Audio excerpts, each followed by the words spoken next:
You spent 8 months planning my humiliation. A. I spent 3 weeks ending your future.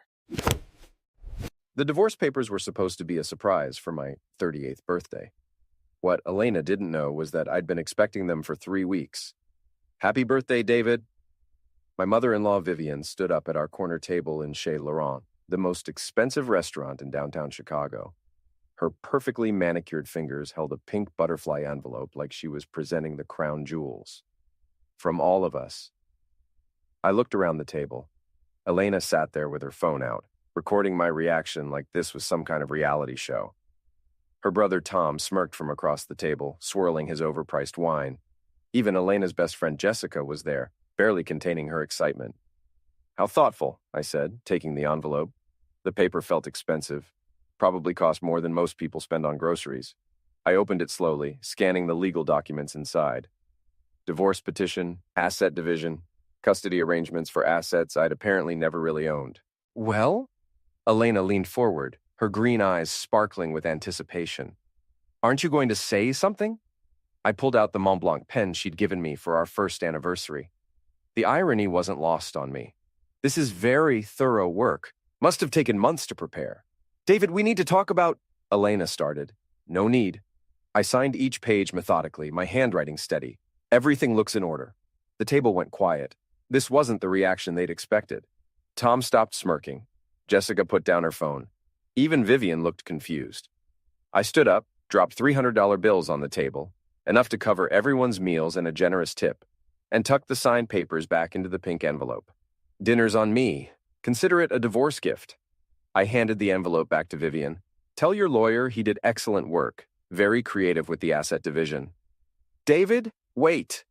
Elena scrambled to her feet, but I was already walking toward the exit. Enjoy your celebration, I called back without turning around. If only they knew what I'd done 2 hours before dessert was even served. The real story started 3 weeks earlier, when I came home early from a logistics conference in Milwaukee. I'd caught an earlier flight, thinking I'd surprise Elena with takeout from her favorite Thai place. Instead, I got the surprise. I heard voices coming from the kitchen as I set down my suitcase. Elena was on the phone, pacing back and forth in front of our granite island. Mom. He has no idea. Richard says the Paris trip is all arranged, the hotel, everything. I just need to get through this birthday dinner, get the papers signed, and I'm free. I froze in the hallway, still holding the bag of pad thai. Half his assets, Elena. Make sure you get half. Richard promised you that promotion once you're divorced, right? Vice President of Marketing, you've earned it. My wife laughed. This sounds sharp and unfamiliar. David thinks I'm some helpless corporate drone who needs his protection. He has no idea I've been planning this for 8 months. Richard and I have been very careful. Richard, her boss. The same Richard who'd been to our house for dinner parties, who'd shaken my hand and complimented my barbecue skills. The kink retreat in Paris will be perfect, Elena continued. 2 weeks of everything David was too boring to try. Richard says the chateau has rooms specifically designed for... I'd heard enough. I backed out of the house quietly, drove around the block, and came home again 20 minutes later, making sure to slam the front door. Elena, I'm home. Brought Thai food. She appeared in the hallway, all smiles and kisses. You're early. How was Milwaukee? Boring conference stuff. How was your day? Oh, the usual office drama. Richard's been pushing everyone hard on the Morrison account. I smiled and nodded, playing the part of the oblivious husband while my mind raced. 8 months of planning. A promotion waiting for her. Paris. Richard. That night, while Elena slept beside me, I stared at the ceiling and made my own plans. The next morning, I called my old army buddy Malik. He owned a bar called Murphy's on the south side, but more importantly, he had connections throughout the city. The kind of people who could find information others couldn't. Dave, what's going on, brother? I need a favor, Malik. A big one. Name it. I think Elena's cheating on me. I need proof. There was a pause. Crap, man, I'm sorry. What do you need? A private investigator. Someone discreet. And I need to move some assets around without Elena knowing. I know a guy, PI named Tommy Russo, used to be Chicago PD, and my cousin Marcus works at First National, handles private wealth management. How much are we talking about? I did some quick math in my head. About $12 million in business assets, plus the house, cars, investment accounts. I need it protected. Malik whistled. Wow, Dave, I knew your logistics company was doing well, but $12 million. Elena thinks I'm just a guy who moves boxes around in warehouses. She has no idea how much government contract work we actually do. Lucky for you. Unlucky for her.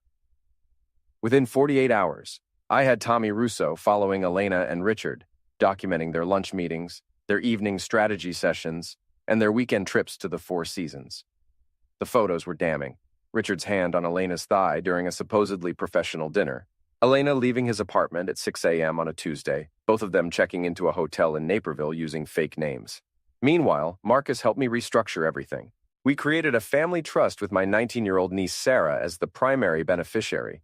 She was studying business at Northwestern and had always been more family to me than Elena's relatives ever were. The house went into an LLC. The business assets were transferred to offshore accounts that Elena's divorce lawyer would never find. Your wife's attorney is going to have a very bad day, Marcus told me as we finished the paperwork. On paper, you're worth about $50,000 in a 10-year-old pickup truck. Perfect. But I wasn't done. I wanted to understand exactly how deep this betrayal went. I hired a tech consultant named Jake, one of those pale, energy drink-fueled guys who could hack into anything with a Wi-Fi signal. Within a week, he had access to Elena's email, text messages, and cloud storage. The evidence was worse than I'd imagined. Elena and Richard had been planning this for almost a year. They'd researched divorce lawyers, calculated asset divisions, and even discussed how to frame me as an emotionally manipulative husband if I contested the divorce. But the worst part was the group chat between Elena, her mother Vivian, and her brother Tom. They called it Operation Butterfly. Apparently, my wife thought I was weak and fragile, easily crushed. Elena, David's so pathetic. He actually thinks I love him. Vivian, just remember, dear, you need to document everything. If he fights the divorce, we need evidence of emotional misuse. Tom, the guy's a loser, always has been. Remember how he used to work construction before he got lucky with that trucking company? Elena, Richard says once we're in Paris, he'll introduce me to some of his European clients. Real sophisticated people? Not like David's blue-collar friends. Vivian, you deserve so much better, sweetheart. Someone with class. Someone who understands fine dining and culture. Tom, I still can't believe he proposed to you at that dive bar.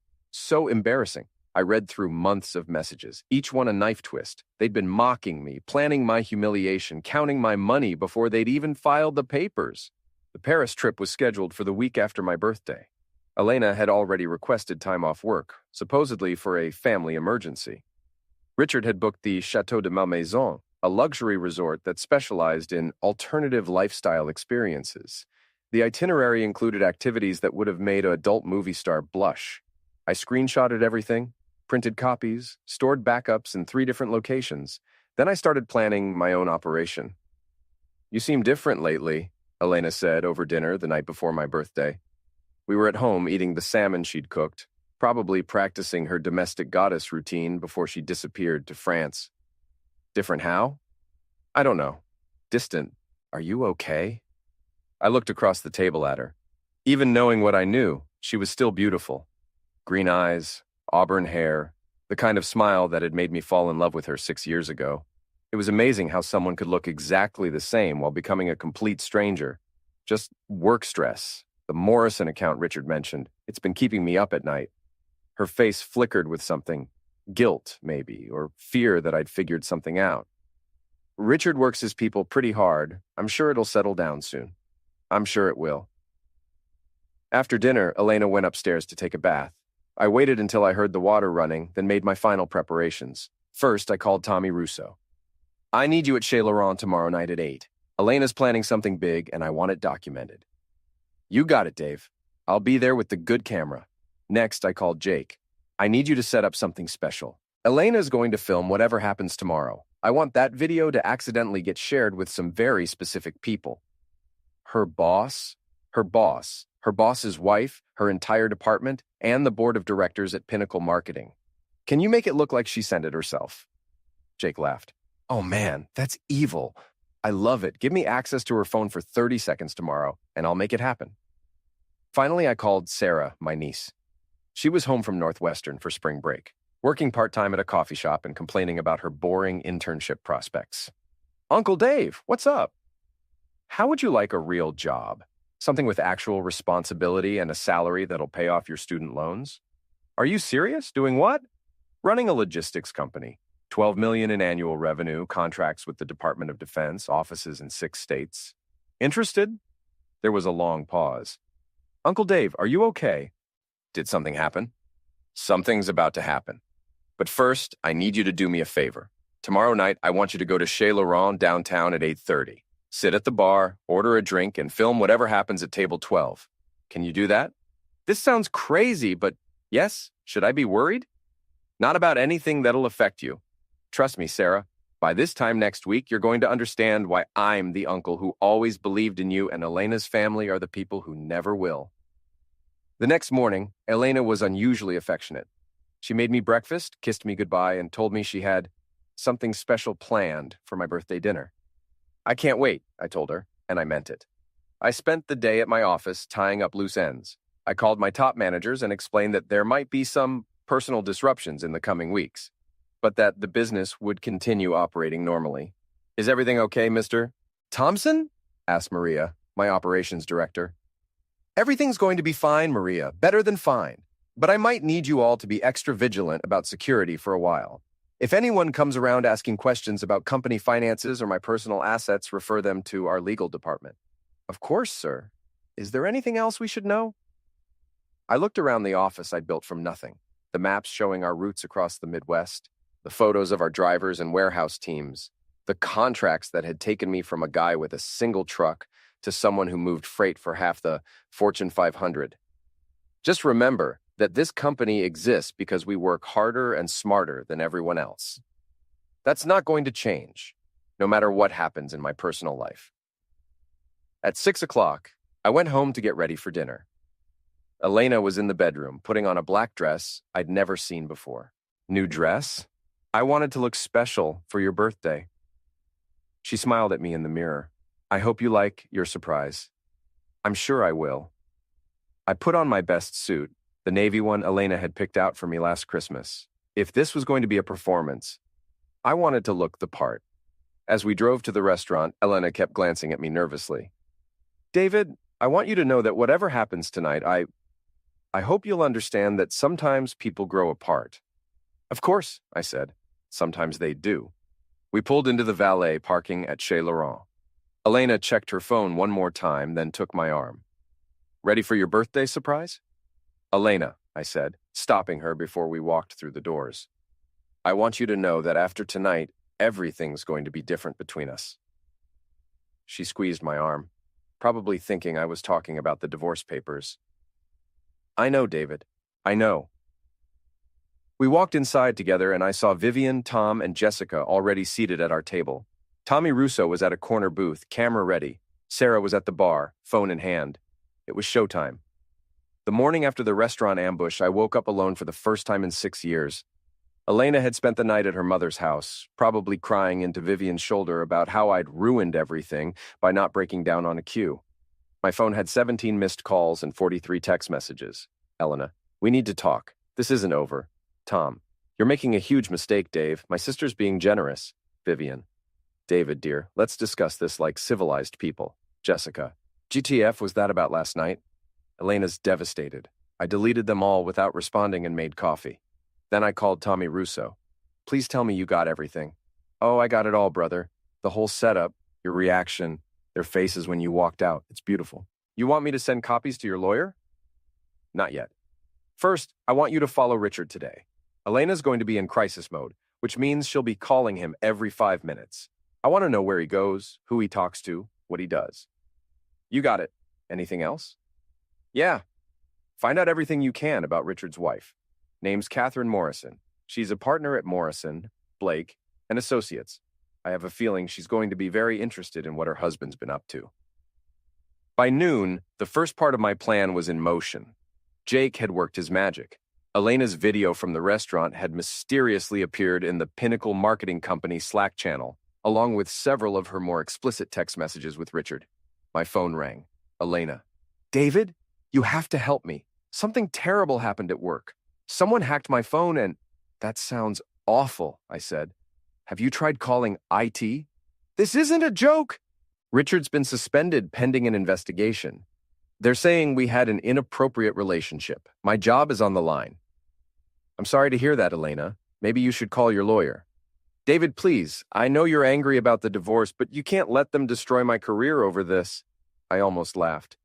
Elena, I'm not destroying anything. I'm just not fixing your problems anymore. She hung up on me. 20 minutes later, Tom called. What the heck did you do, Dave? I signed some papers, had a nice dinner, went home. Don't play dumb with me. Elena's career is ruined.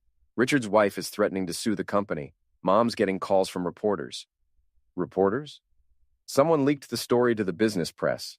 Marketing VP suspended in affair scandal. It's all over LinkedIn. I hadn't arranged for any reporters, but I wasn't surprised.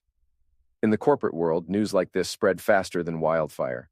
Richard was a senior executive at a publicly traded company. His personal scandals were automatically newsworthy. That's terrible, Tom. I hope Elena finds a way to work through this difficult time. You smug bastard. You think you're so smart, don't you? I think I'm a guy whose wife tried to ambush him with divorce papers on his birthday. Everything else is just consequences. Tom hung up too. I spent the afternoon at Murphy's, Malik's bar. It was the kind of place where construction workers and truck drivers came to drink beer and watch sports. My people, the ones Elena's family had always looked down on. So, how'd it go last night? Malik asked, sliding me a beer. Exactly like we planned. Elena's in full panic mode. Richard's suspended. Vivian's dealing with reporters. And the assets? Safe and sound. Elena's lawyer is going to discover that her soon-to-be ex-husband is worth about as much as that bar stool. Malik laughed. You evil genius. What's next? Phase 2. I'm going to pay Richard a visit. Need backup? Not yet, but stay close to your phone. I found Richard at his usual lunch spot, an upscale bistro near Pinnacle's downtown office. He was sitting alone at a corner table, looking like a man whose world was falling apart. His usually perfect hair was disheveled, his expensive suit wrinkled. I sat down across from him without being invited. Hello, Richard. He looked up startled. David, what are you doing here? Having lunch. Mind if I join you? Actually, I do mind. This isn't a good time. I imagine not. Suspension pending investigation. That's got to be stressful. Richard's face went pale. Look, David, whatever you think happened between Elena and me, I don't think anything, Richard. I know exactly what happened. I know about the hotel rooms, the Paris trip, the kink retreat at Chateau de Malmaison. I know about the 8 months of planning, the fake names, the promotion you promised Elena after the divorce. He stared at me like I'd just spoken in ancient Greek. How could you possibly... You're not as clever as you think you are. Neither is my wife. Richard tried to stand up, but I put my hand on his arm. Not threatening, just firm. Sit down, Richard. We're going to have a civilized conversation. He sat. Here's what's going to happen, I continued. You're going to resign from Pinnacle Marketing. Today. You're going to write a letter taking full responsibility for the inappropriate relationship with Elena, and you're going to recommend that she be terminated for violating company policy. I can't do that. Your career is over anyway. Catherine's filing for divorce, isn't she? And I'm guessing she's not going to be as generous as Elena expected me to be. Richard's shoulders sagged. How do you know about Catherine? I know a lot of things, Richard. For instance, I know that Catherine's law firm represents several of Pinnacle's biggest clients. I know that she's already spoken to the board of directors about potential liability issues. And I know that she's very, very angry. What do you want from me? I want you to disappear, resign, leave Chicago, start over somewhere else. Do that and I'll make sure the evidence of your more creative activities stays private. What evidence? I pulled out my phone and showed him a video screenshot. Him and Elena in a hotel room, engaged in activities that would make his conservative corporate board very uncomfortable. Jake's very good with security cameras, I said. Hotel surveillance systems are surprisingly easy to access if you know what you're doing. Richard stared at the image, his face cycling through shock, horror, and resignation. You've destroyed my life. No, Richard. You destroyed your own life. I'm just making sure the consequences stick. I stood up and dropped a 20 on the table. Enjoy your lunch. And Richard, stay away from my wife. She's about to have enough problems without you making them worse. Elena showed up at my office the next morning, looking like she hadn't slept in days. Her usually perfect makeup was smudged, her hair pulled back in a messy ponytail. She pushed past my receptionist and burst into my office without knocking. David, we need to talk, now. I looked up from my computer, where I'd been reviewing shipping manifests for our Defense Department contracts. Elena, this is unexpected. Richard resigned yesterday. Just walked out of the office and never came back. His wife is threatening to sue me personally for alienation of affection. That sounds complicated. Don't give me that innocent act. She slammed her hands on my desk. I know you did something. The video leak, the reporters, Richard's sudden departure, this has your fingerprints all over it. I leaned back in my chair. Elena, I'm a logistics coordinator. I move freight from point A to point B. I don't have the skills or connections to orchestrate some elaborate corporate conspiracy. Bees, you're not the simple blue-collar guy you pretend to be. What makes you say that? She gestured around my office, the mahogany desk, the leather chairs, the wall of awards and contracts. This, David, all of this. I've been married to you for 6 years, and I never really looked at what you built here. Maybe you should have. Richard told me you threatened him. He said you had videos, evidence of things that could destroy his reputation. Richard says a lot of things. Most of them are lies. Elena started pacing back and forth in front of my desk. My lawyer can't find half your assets. The house is owned by some LLC I've never heard of. Your business accounts are showing almost nothing. What did you do? I protected myself. From what? From you, Elena. From your mother, your brother, your whole family. From people who thought I was too stupid to see what was coming. She stopped pacing and stared at me. You knew. You knew about the divorce papers before the dinner. I knew about a lot of things. How long? 3 weeks. Since the night I came home early and heard you on the phone with Vivian, planning your escape to Paris with Richard. Elena's face crumpled. For a moment, she looked like the woman I'd fallen in love with. Vulnerable, uncertain, human. David, I can explain. No need. You explained everything in your text messages. The group chat with your family was particularly illuminating. Operation Butterfly? Very creative name. She sat down heavily in one of my guest chairs. You read our messages? I read everything, Elena. Every email, every text, every hotel reservation. I know about the kink retreat, the promotion Richard promised you, the way you and your family laughed about my blue-collar friends and my pathetic marriage proposal. We were just venting. People say things they don't mean when they're frustrated. For 8 months? Elena was quiet for a long moment. When she spoke again, her voice was small and defeated. What happens now? Now you figure out how to rebuild your life without Richard's promotion, without half my assets, and without the safety net you thought you had. David, please. I know I hurt you, but we can work through this. We can go to counseling, start over. Elena, stop. I stood up and walked to the window overlooking the warehouse floor. Below, my employees were loading trucks, moving freight, doing honest work for honest pay. You don't want to work through anything. You want me to fix the mess you made. That's not true. It is true. You're not here because you love me or because you want to save our marriage. You're here because Richard abandoned you. Your job is in jeopardy, and you're realizing that divorce isn't going to be the financial windfall you expected. I turned back to face her. But here's the thing, Elena. I'm not your safety net anymore. I'm not the guy who's going to solve your problems and clean up your mistakes. You wanted independence? Congratulations. You got it. Elena started crying, real tears, not the manipulative kind she used to get her way. I don't know what to do. Catherine Morrison is threatening to destroy me. The company's talking about termination. Mom's freaking out because reporters are calling the house. That sounds really difficult. David, please. I'll sign a postnup. Give up any claim to your business assets. We can start fresh. I walked back to my desk and sat down. Elena, do you remember our third date? We went to that little Italian place on Clark Street. What does that have to do with anything? You asked me what I wanted out of life. Do you remember what I said? She shook her head. I said I wanted to build something that mattered, something that would last. And I wanted to do it with someone who believed in me, who saw my potential even when I was just a guy with a truck and a dream. I did believe in you. No, Elena. You believed in what I could provide for you. There's a difference. I opened my desk drawer and pulled out a folder. These are the final divorce papers. I've already signed them. The settlement is very simple. You get the car you drive, your personal belongings, and $50,000. I get everything else. $50,000? David, that's not even enough for a down payment on an apartment. It's more than I had when I started this company. Elena stared at the papers like they were written in a foreign language. This can't be legal. I'm entitled to half of everything. You're entitled to half of what I owned when we got married. Unfortunately for you, I've restructured my assets considerably since then.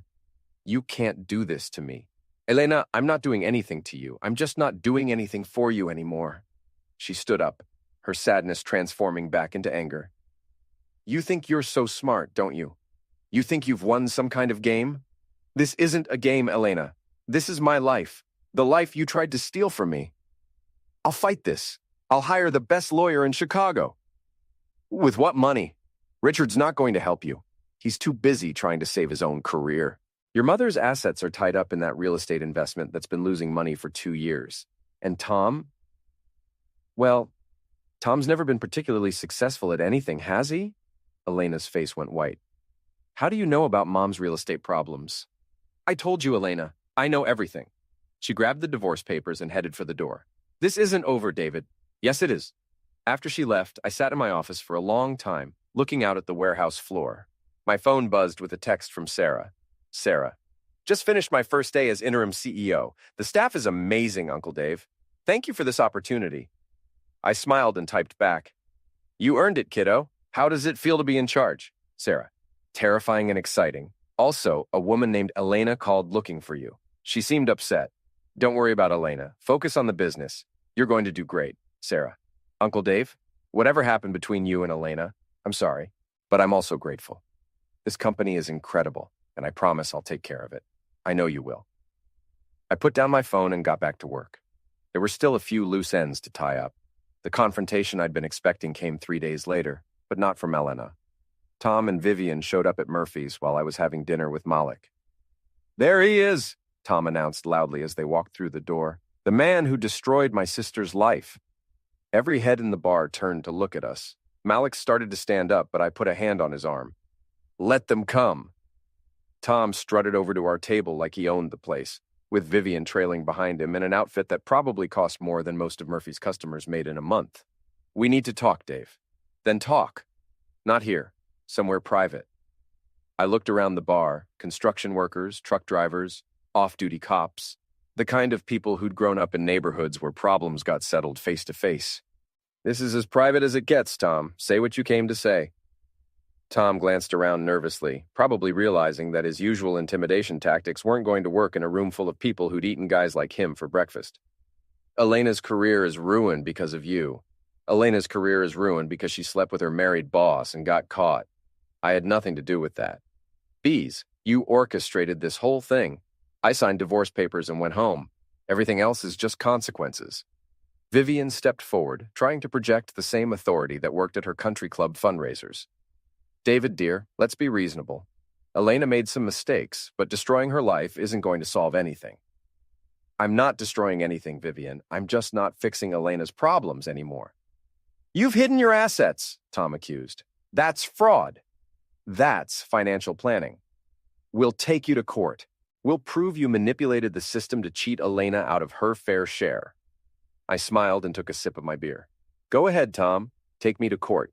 Bring your lawyers, bring your evidence, bring your righteous indignation. But before you do, ask yourself one question. Do you really want this fight? What's that supposed to mean? I stood up slowly, and suddenly the atmosphere in the bar shifted. Conversations stopped. People started paying attention. It means that for 6 years, I've been the good husband, the guy who fixed Elena's problems, covered for her mistakes, and pretended not to notice when your family treated me like hired help. David, Vivian started, but I cut her off. I'm talking, Vivian. For once in my life, I'm talking, and you're going to listen. I looked directly at Tom. You want to know what fraud looks like? Fraud is your mother claiming tax exemptions for a charity that doesn't exist. Fraud is you inflating construction estimates on city contracts and pocketing the difference. Fraud is Elena using company resources to plan her affair with Richard. Tom's face went pale. You can't prove any of that. Actually, I can. See, when you decide to destroy someone's life, it's important to do your homework first. Make sure you understand exactly who you're dealing with. I pulled out my phone and scrolled to a folder marked Insurance. Tom, you remember that warehouse fire last year? The one where you collected $200,000 in insurance money for damaged inventory? Interesting thing about insurance fraud. There's no statute of limitations on federal charges. You're bluffing. I showed him a photo on my phone. Security camera footage of Tom moving perfectly good merchandise out of the warehouse 2 days before the accidental fire. Am I? Tom stared at the image, his swagger completely gone. I turned to Vivian. And you, Vivian. The Riverside Children's Foundation, lovely name for a charity. Too bad it's just a shell company you use to hide income from your real estate investments. The IRS is very interested in charities that spend more money on administrative costs than they donate to actual children. Vivian's perfect composure cracked. How did you? I'm a logistics coordinator, remember? I'm very good at tracking things that move from place to place. Money, merchandise, lies, they all leave trails. The bar was dead silent now. Even the bartender had stopped washing glasses. Here's what's going to happen, I continued. You're going to leave Elena alone to deal with the consequences of her choices. You're going to stop calling me, stop threatening me, and stop pretending that I'm the villain in this story. And if we don't, Tom asked, trying to sound tough but failing completely, then I make some phone calls. The IRS gets an anonymous tip about Vivian's charity. The FBI gets some interesting information about Tom's construction contracts. Elena's new employers, assuming she finds any, get a detailed report about her professional ethics. I sat back down and picked up my beer. But I don't think it'll come to that. You're both smarter than you pretend to be. You know when you're beaten. Tom looked at his mother, then back at me. You son of a witch. Tom, Malik said quietly, speaking for the first time since they'd arrived. I think you should leave now. It wasn't a suggestion. Malik was 6'4" and had served 3 tours in the Middle East. When he made recommendations, smart people listened. Tom grabbed Vivian's arm. Come on, Mom, we're done here. They headed for the door, but Vivian turned back one last time. Elena really did love you, you know? No, Vivian. Elena loved what she thought I could give her. There's a difference. After they left, the bar slowly returned to normal. Conversations resumed, the jukebox started playing again, and Malik ordered another round. Man, brother, that was ice cold. They had it coming. So what now? This thing really over? I thought about Elena, probably sitting in her mother's house right now, trying to figure out how everything had gone so wrong. I thought about Richard, updating his resume and hoping Catherine didn't take everything in the divorce. I thought about Tom and Vivian, realizing that the blue-collar guy they'd always looked down on had just outplayed them completely. Yeah, I said, it's over. But I was wrong. There was still one more surprise coming.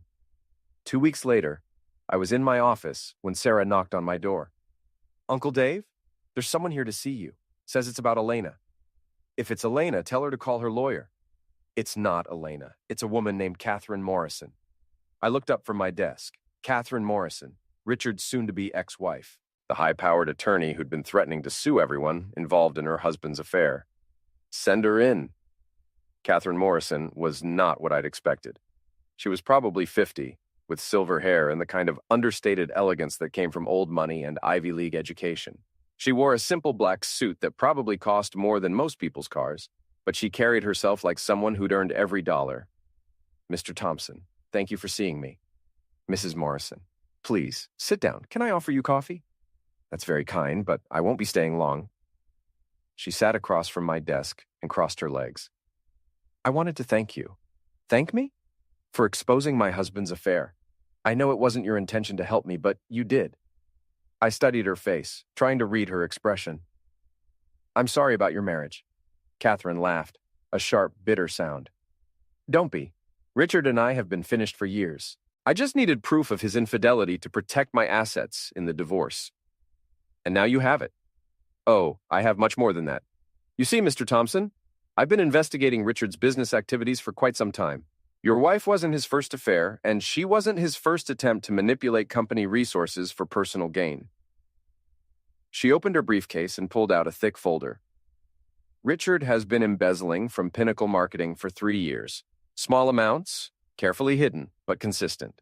He used company accounts to pay for hotel rooms, restaurant bills, gifts for his various mistresses. Elena received over $40,000 in consulting fees for work she never performed. I felt a chill run down my spine. Are you saying Elena was involved in embezzlement? I'm saying Elena was the beneficiary of embezzlement, whether she knew it or not. And that makes her legally liable for the stolen funds. Catherine slid the folder across my desk. I'm filing criminal charges against Richard tomorrow. Elena will be named as an accessory. She's looking at serious jail time, Mr. Thompson. I opened the folder and scanned the financial records. Bank transfers, forged invoices, credit card statements, it was all there, documented in excruciating detail. Why are you telling me this? Because I have a proposition for you. I'm listening. I can make the charges against Elena disappear. All of them. She walks away clean, starts over somewhere else, and never bothers you again. What do you want in return? Catherine smiled, the first genuine expression I'd seen from her. I want you to help me destroy Richard completely. I thought you said you were already filing criminal charges. Criminal charges are just the beginning. Richard has been stealing from his clients, manipulating stock prices, and using insider information to make illegal trades. But proving all of that requires resources I don't have. What kind of resources? Your kind of resources. You have connections in logistics, shipping, transportation. Richard's been using those industries to hide money and move assets. I need someone who understands how that world works.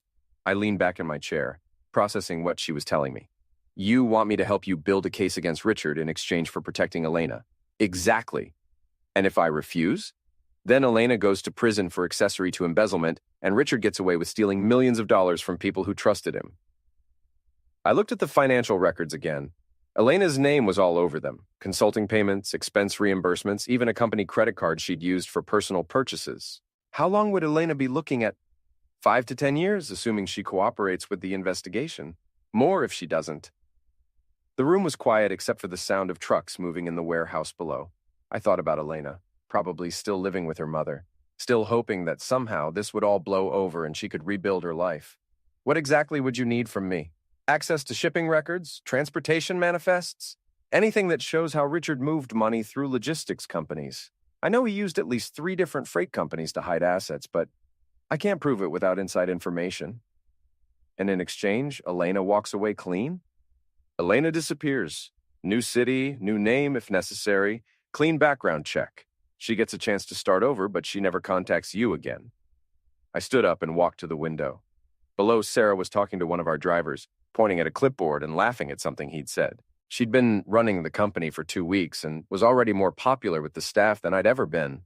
There's one more thing I want, I said without turning around. Name it. I want Elena to know that I'm the one who saved her from prison. I want her to understand that after everything she did to me, I'm still the one who protected her when it mattered. That seems unnecessarily cruel. I turned back to face Catherine. Mrs. Morrison, your husband and my wife tried to destroy my life for their own entertainment. They laughed about it, planned it, celebrated it. A little cruelty seems appropriate. Catherine considered this for a moment, then nodded. Agreed.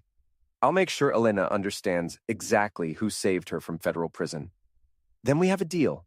She stood up and extended her hand. Pleasure doing business with you, Mr. Thompson. Likewise, Mrs. Morrison. After she left, I sat in my office for a long time staring at the financial records. Elena had been more involved in Richard's schemes than I'd realized. She hadn't just cheated on me. She'd been stealing from his company, taking money that didn't belong to her, building her escape plan with stolen funds. But she was still my wife. For a few more weeks anyway, until the divorce was finalized. And despite everything she'd done, I wasn't going to let her go to prison. I picked up my phone and called Tommy Russo. Tommy, I need you to dig up everything you can find on Richard Morrison's business dealings. Focus on shipping companies, freight brokers, anything involving transportation. This related to your divorce? This is related to making sure the right people pay for their crimes. 3 days later, I had everything Catherine needed. Richard had been using a network of shell companies to move embezzled funds through fake shipping contracts. He'd stolen over $2 million from Pinnacle Marketing and its clients, hidden the money in offshore accounts, and planned to disappear to the Cayman Islands after Elena's divorce was finalized. I delivered the evidence to Catherine personally. This is excellent work, Mr. Thompson.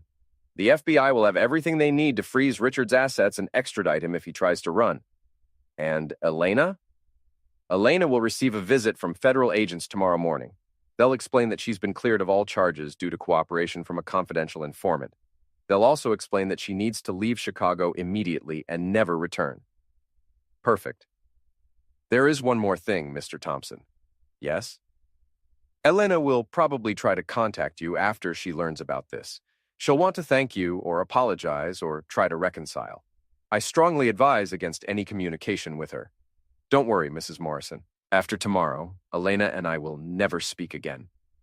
But I was wrong about that too. Elena called me at 6 in the morning, 3 days after the FBI agents had visited her. David, please, I need to see you. Just once. I need to explain. There's nothing to explain, Elena. There's everything to explain. I know what you did for me. I know you saved me from prison. I was silent for a long moment. How did you find out? Agent Martinez told me that a confidential informant had provided evidence clearing me of criminal liability. It wasn't hard to figure out who that was. Elena, please, David, one conversation, face to face. Then I'll disappear like they told me to, and you'll never see me again. Against my better judgment, I agreed to meet her at Millennium Park. Neutral ground, public place, somewhere she couldn't make a scene. She was waiting by the bean when I arrived, sitting on a bench with a suitcase beside her. She looked smaller than I remembered, fragile in a way that made her seem younger. Thank you for coming. I sat down next to her, maintaining careful distance. You said you wanted to explain something. I wanted to explain everything. The affair, the divorce papers, the way I treated you, all of it. Elena, I don't need explanations. I need closure. Then let me give you closure.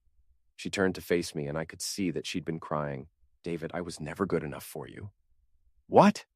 I was never good enough for you, and I knew it from the beginning. You were this incredible man who built something amazing from nothing, and I was just a corporate drone who got lucky when you fell in love with me.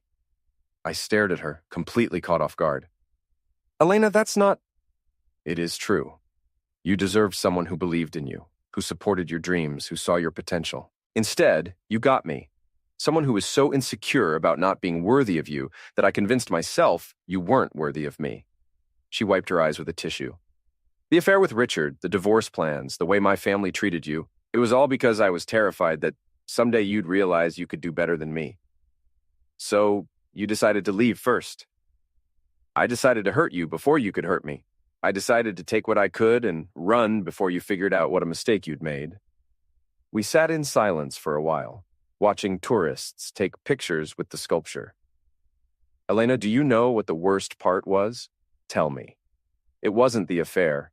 It wasn't even the divorce papers on my birthday. It was the group chat with your family, where you called me pathetic and laughed about our engagement. Elena closed her eyes. I know. I've read those messages 100 times since this all started. I don't know who that person was, David. I don't know how I became someone who could say those things about the man I married. You became someone who was afraid. Yes, I was afraid of not being enough, so I became less than nothing.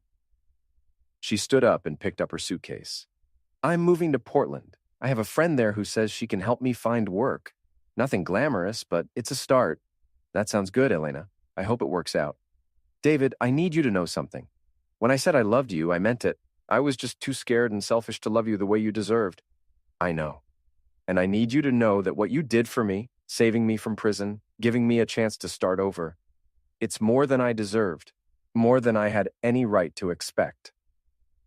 Everyone deserves a second chance, Elena. She leaned down and kissed my forehead, a gesture so gentle and sad that it almost broke my heart. Be happy, David. Find someone who sees what I was too blind to see. Find someone who deserves you. Take care of yourself, Elena. I will. And David, thank you for everything. For loving me when I couldn't love myself. For protecting me when I didn't deserve protection. For being the man I always knew you were but was too afraid to admit. She walked away without looking back, pulling her suitcase behind her across the park. I watched until she disappeared into the crowd, then sat alone on the bench for another hour, thinking about the last 6 years of my life. When I finally got up to leave, I felt something I hadn't expected. Peace. Elena was right about one thing. I did deserve someone who saw my potential, who believed in my dreams, who loved me for who I was rather than what I could provide. And someday, I'd find that person. But first, I had a company to run and a life to rebuild. I walked back to my car and drove to the office, where Sarah was waiting with quarterly reports and a smile that reminded me why family is about more than just shared DNA. How did it go, Uncle Dave? It went exactly the way it needed to go. Are you okay? I'm better than okay, Sarah. I'm free. Epilogue, 6 months later. The wedding invitation arrived on a Tuesday morning, addressed in Elena's careful handwriting. She was marrying a man named Michael Chen, a social worker she'd met at a community center in Portland. The invitation was simple, elegant, and included a handwritten note. David, I wanted you to know that I found someone who helps me be the person I always wanted to be. Thank you for giving me the chance to become her. I hope you find the same happiness. Elena. I showed the invitation to Sarah, who was now officially the CEO of Thompson Logistics and had increased our revenue by 30% in 6 months.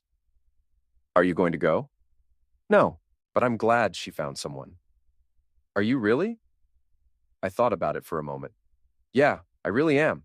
Elena was never evil, Sarah. She was just scared and selfish. Everyone deserves a chance to be better than their worst moment. Even after everything she put you through? Especially after everything she put me through. Holding on to anger would just make me into someone I don't want to be. Sarah smiled and handed me another envelope. Speaking of people becoming better versions of themselves, this came for you too. It was a letter from Catherine Morrison, written on law firm letterhead. David, Richard was sentenced to 8 years in federal prison yesterday. He'll serve at least 6, and he'll never work in finance again. Justice served. I thought you'd want to know. Also, I've started dating a very nice man who owns a construction company. Turns out I have a thing for self-made men with calloused hands. Who knew? Thank you for everything. Thank you for Catherine. I laughed and filed both letters in my desk drawer. Uncle Dave? Yeah? There's someone here to see you. Says she's interested in our new West Coast expansion. Send her in. The woman who walked into my office was about 35, with dark hair and intelligent brown eyes. She wore jeans and a blazer. Professional, but not pretentious. She had the kind of smile that suggested she knew how to laugh at herself. Mr. Thompson, I'm Jessica Walsh. I run a logistics consulting firm in San Francisco, and I hear you're looking to expand into California. That's right, please sit down. Can I offer you coffee? I'd love some. As Sarah brought in coffee and Jessica Walsh spread out maps and business plans on my desk, I realized something important. I was ready for whatever came next. The divorce, the revenge, the pain and anger, and eventual forgiveness, all of it had been necessary to get me to this moment. I was 48 years old, successful, free, and sitting across from an attractive woman who was talking about freight routes and shipping contracts with the kind of passion I recognized in myself. Mr. Thompson, are you listening? Sorry, I was just thinking about timing. Timing? Yeah, how sometimes the worst things that happen to us turn out to be exactly what we needed. Jessica Walsh smiled. That's a very philosophical way to look at logistics. I'm a very philosophical guy. I can see that. So, about those shipping routes. As we talked business and I found myself genuinely interested in both the conversation and the woman having it, I thought about Elena's wedding invitation and Catherine's letter and the strange way life had of working itself out. 6 months ago, I'd been a man whose wife was planning to destroy him for sport. Today, I was a man who'd not only survived that destruction, but had emerged stronger, wiser, and ready for whatever adventure came next. The difference between a victim and a survivor, I realized, wasn't about what happened to you. It was about what you chose to do with what happened to you. And I'd chosen to build something better from the ashes of what I'd lost. Jessica Walsh was still talking about freight routes, but she was also laughing at something I'd said, and her laugh was warm and genuine and completely different from Elena's calculated charm. I leaned back in my chair and smiled. Sometimes the best revenge was simply living well, and I was just getting started.